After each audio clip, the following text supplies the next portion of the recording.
Olá, meus amigos e minhas amigas. Em seu canal do Telegram, por meio de uma publicação postada hoje, sábado, o presidente ucraniano Volodymyr Zelensky escreveu que 3 pessoas perderam a vida e outras 19 ficaram feridas em Kharkiv, uma cidade no nordeste da Ucrânia, devido a ataques russos. Esse ataque ocorreu após uma noite já marcada por uma ofensiva massiva contra o sistema energético do país. Mais cedo, o governador da região, Olesny Rubov, também pelo Telegram, havia relatado 2 mortes e 15 feridos. Segundo Zelensky, a cidade foi atacada com bombas aéreas guiadas, armas de grande poder destrutivo. Um prédio residencial foi atingido e as operações de busca continuam entre os escombros. Segundo o Ministério da Energia ucraniano, o país sofreu um ataque massivo contra suas instalações energéticas durante a noite. Essa foi a 8ª vez em 3 meses que a Rússia lançou ataques direcionados à infraestrutura de energia da Ucrânia. Segundo informações oficiais, o sistema de defesa aérea da Ucrânia teria conseguido abater 12 dos 16 mísseis e todos os 13 drones lançados pela Rússia. Esses ataques noturnos também feriram 2 trabalhadores da energia na região central de Zaporizhia e danificaram equipamento de energia na cidade ocidental de Lviv. Na região sudeste de Ivano-Frankivsk, autoridades relataram danos a casas e um jardim de infância. Como sabemos, a Rússia tem intensificado sua campanha de ataques contra alvos energéticos ucranianos durante a primavera e o início do verão, o que vem causando frequentes apagões em todo o país. O presidente Volodymyr Zelensky afirmou recentemente que Moscou destruiu metade da capacidade de geração de eletricidade da Ucrânia desde o início dos ataques às instalações de energia no final de março. O ataque da noite de sábado foi o segundo a atingir a infraestrutura energética nessa semana. Como vocês lembram, na quinta-feira, autoridades ucranianas relataram que 7 funcionários ficaram feridos e a infraestrutura energética, incluindo uma estação de energia, foi danificada em um grande ataque noturno. Para tentar contornar esses danos, a Ucrânia está comprando energia da União Europeia, mas isso não é suficiente para compensar o déficit. Como resultado, são necessários apagões programados em todo o país para proteger infraestruturas críticas como hospitais e instalações militares. Maxim Tinchenko, diretor executivo da DTEK, uma das maiores empresas privadas de energia da Ucrânia, fez um apelo urgente, dizendo que eles precisam fechar os céus urgentemente, ou a Ucrânia enfrentará uma crise séria nesse inverno. Ele pede aos aliados que ajudem a Ucrânia a defender seu sistema energético e reconstruí-lo o mais rápido possível. O presidente Zelensky tem repetidamente solicitado aos aliados da Ucrânia que enviem mais sistemas de defesa aérea, especificamente pedindo 7 sistemas de defesa aérea Patriot dos Estados Unidos. Ivan Fedorov, governador de Zaporizhia, reforçou essa mensagem em uma postagem no Telegram. Veja o que ele disse. Podemos afirmar com certeza, o inimigo não vai parar. A Ucrânia precisa de sistemas de defesa aérea. John Kirby, porta-voz do Conselho de Segurança Nacional dos Estados Unidos, disse na quinta-feira que Washington colocará a Ucrânia no topo da fila para a entrega dos Patriots, à frente de outros países que os encomendaram. Agora, gente, de acordo com o Ministério da Defesa da Rússia, o ataque noturno em larga escala contra a infraestrutura energética ucraniana visava instalações que apoiam a produção militar, bem como depósitos de munição. Mísseis de longo alcance lançados de aeronaves e navios juntamente com drones foram usados no ataque. Agora, saindo da Ucrânia, mas sem sair do assunto, estima-se, gente, que exportações de munição da Sérvia que chegaram à Ucrânia através de terceiros somam cerca de 800 milhões de euros desde o início dos conflitos em 2022. O presidente sérvio Aleksandar Vučić confirmou que essa estimativa é aproximadamente correta. Ele vê essa situação como uma oportunidade de negócios, insistindo que não está tomando partido na guerra. Isso faz parte de nossa revitalização econômica e é importante para nós. Sim, exportamos nossa munição.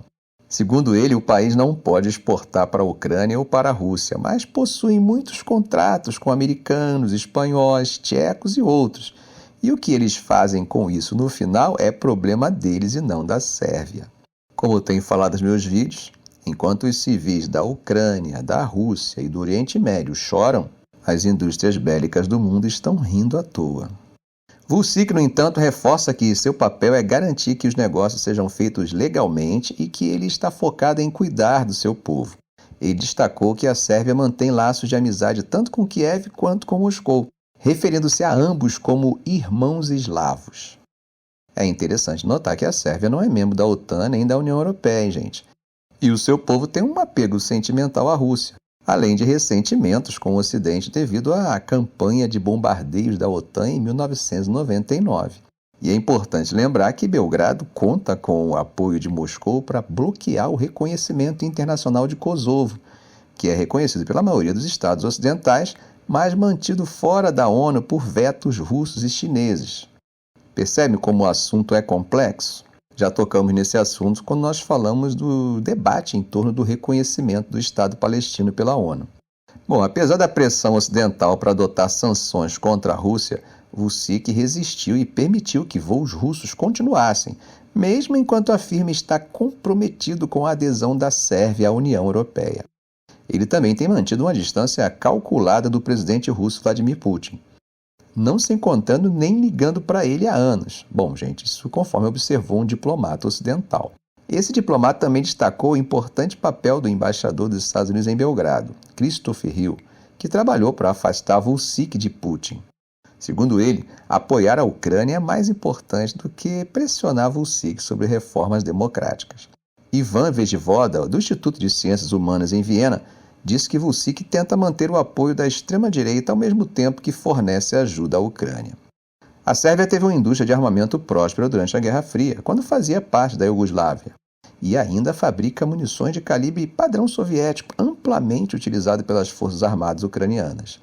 Vučić vê uma oportunidade de ouro, destacando que as armas sérvias são mais baratas do que as ocidentais e que pode aumentar as exportações do país. É interessante ainda mencionar, gente, que a participação da Sérvia no fornecimento de munição à Ucrânia é tão discreta que, segundo diplomatas e analistas, elas acabam não refletindo nos dados oficiais. O Instituto Kiel para a Economia Mundial, que monitora o apoio à Ucrânia, não rastreou diretamente as atividades sérvias nem encontrou evidências sistemáticas de contribuição deles. O ministro das Finanças da Sérvia, Sinisa Mali, disse que a indústria de defesa, que emprega 20 mil pessoas no país, pode expandir rapidamente. Veja só o que ele falou.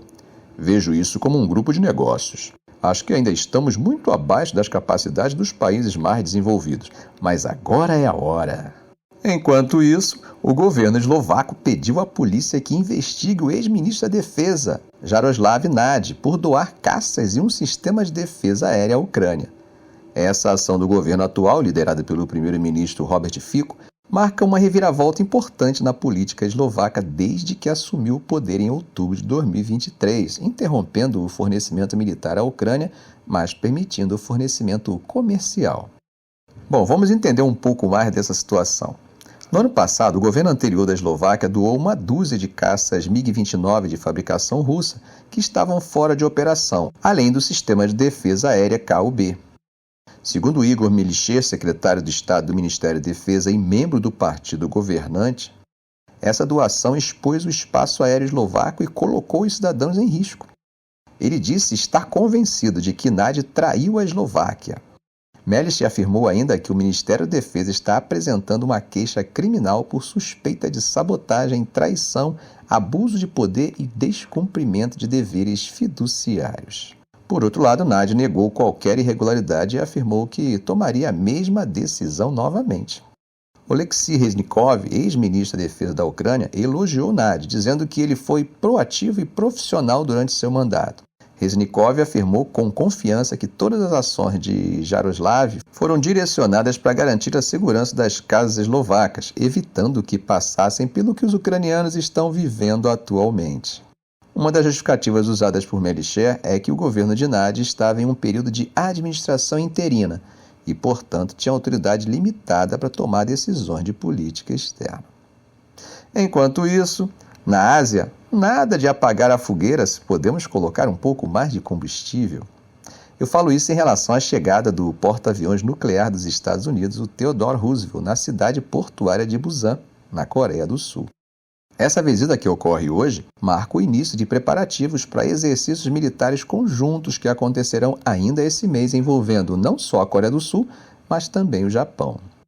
Como vocês sabem, a cooperação entre esses três países tem se tornado cada vez mais intensa e tem contribuído para aquecer o clima e aumentar a temperatura das tensões com a China, assim como com a Coreia do Norte. Segundo os líderes dos 3 países, em uma cúpula realizada em agosto passado, ficou acordado que exercícios militares anuais seriam realizados para fortalecer essa aliança Washington, Seul, Tóquio. E é exatamente isso que estamos vendo agora. Esse mês, os exercícios chamados Freedom Edge vão reunir as marinhas dos 3 países em manobras que incluem guerra marítima, antissubmarina e defesa aérea.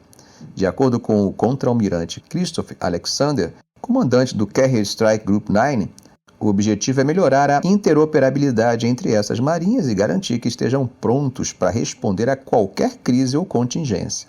Alexander falou que o Theodore Roosevelt será o navio de comando durante esses exercícios. Isso é importante, considerando que no ano passado esses mesmos países realizaram exercícios conjuntos de defesa contra mísseis navais e guerra antissubmarina para aprimorar suas respostas às ameaças da Coreia do Norte. Agora, mudando um pouco de assunto, mas ainda no mesmo contexto geopolítico, vale destacar a recente visita do presidente russo, Vladimir Putin, à Coreia do Norte. E, como vocês lembram, resultou na assinatura de um acordo de defesa mútua. Kim descreveu esse acordo como uma aliança, mostrando a importância desse movimento da Rússia na Ásia. Só para lembrar, essa visita de Putin aconteceu 7 meses após a chegada do outro porta-aviões norte-americano, o Carl Vinken, à Coreia do Sul, em uma demonstração de dissuasão ampliada contra os programas nucleares e de mísseis da Coreia do Norte. Bom, gente, atravessando o Mediterrâneo, hoje, sábado, pelo menos 42 pessoas perderam a vida em ataques israelenses nos distritos de Gaza City, no norte do enclave palestino. Isso conforme relatado pelo diretor do escritório de mídias do governo local. Uma das tragédias mais devastadoras ocorreu no campo de refugiados Al-Shat, um dos 8 históricos na faixa de Gaza, onde um ataque israelense a casas matou 24 pessoas. Ismael Al-Tawab contou a Reuters que outras 18 pessoas morreram em um ataque no bairro Al-Tufá. As imagens obtidas pela Reuters mostraram dezenas de palestinos correndo para procurar vítimas em meio a casas destruídas com destroços, paredes estraçalhadas e poeira por toda a parte. Depois de mais de 8 meses de guerra, com mais de 37 mil palestinos mortos, sendo a maioria mulheres e crianças, o avanço israelense se concentra agora em Rafah, no sul de Gaza, e na área ao redor de Deir el-Balá, no centro. Moradores relataram que tanques israelenses aprofundaram sua incursão nas áreas ocidental e norte de Rafah nos últimos dias. No sábado, as forças israelenses bombardearam várias áreas, forçando muitas famílias a se deslocarem para o norte. O exército israelense afirmou que suas operações em Rafah continuam sendo precisas e baseadas em inteligência, resultando na morte de muitos combatentes palestinos e na desmontagem da infraestrutura militar. Na sexta-feira, o Ministério da Saúde de Gaza informou que pelo menos 25 palestinos foram mortos em Mauazi, no oeste de Rafah, e 50 ficaram feridos após um projétil de tanque atingir uma tenda que abrigava famílias deslocadas. Ficamos por aqui. Se esse vídeo foi útil para você, faça um comentário, compartilhe em suas redes sociais, dê um like. E é claro, se ainda não for inscrito, inscreva-se no canal e ative o sininho para não perder os próximos vídeos. Ok, gente? Um grande abraço do professor Arão Alves.